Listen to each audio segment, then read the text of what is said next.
Chcete začať zbierať Pokémonov, ale nechcete do toho dávať veľa peňazí, no tak si kúpte takúto tinku, ktorej je vlastne všetko, čo by ste na začiatok potrebovali, aby ste mohli začať zbierať Pokémonov a nestojí to ani veľa.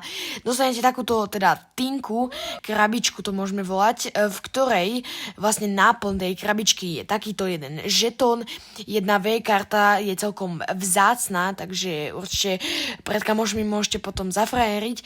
Takýchto 5 nie obyčajných, ale takých lesklých, ale iba okolo. Potom takéto dve vo vnútri leskle tiež sú akože veľmi pekné. Potom úplne takýchto obyčajných 10 alebo 12 kariet. A ešte, čo dostanete k tomu, no tak sú takéto pekné obaly, do ktorých si teda potom môžete dať nejakých Pokémonov, ktoré už vy otvoríte, keď si kúpite nejaký balíček a stojí to len 8 eur, takže kľudne sa choďte pozrieť na môj Vinted a kúpte si to a čaute!